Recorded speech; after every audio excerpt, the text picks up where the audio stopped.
พายุไม่ได้ลูกไป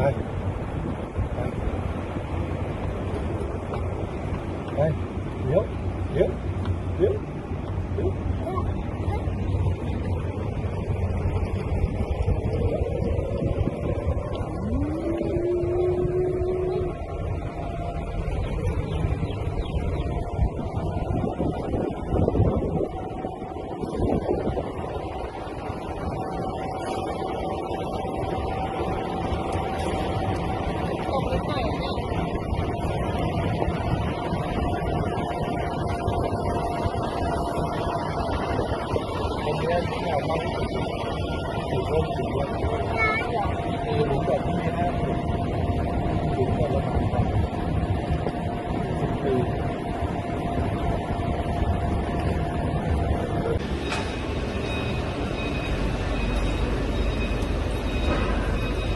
นี่อะไรอ่ะ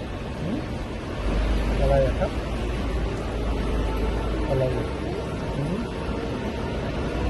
บ้าเนาะอะไรนะอะไรนะ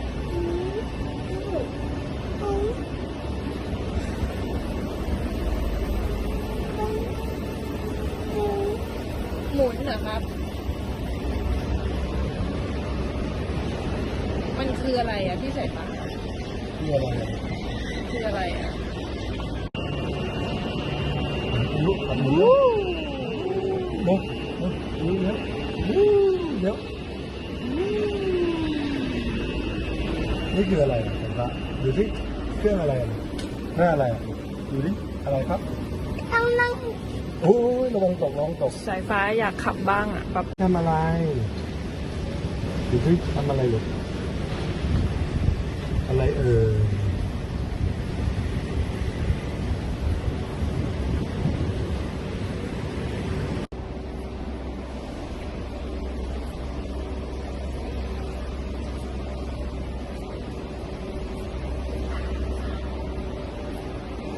ไปเที่ยว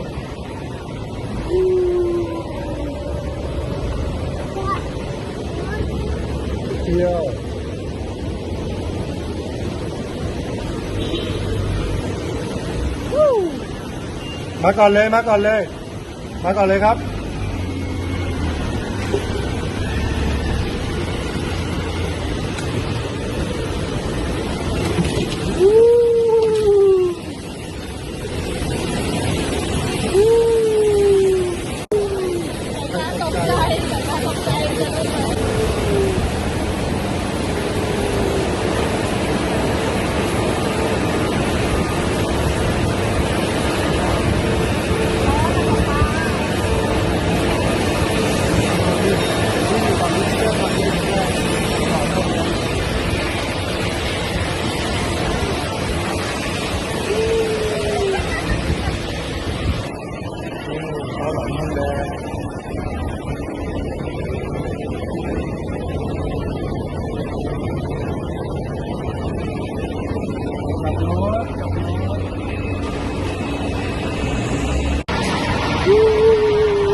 รถ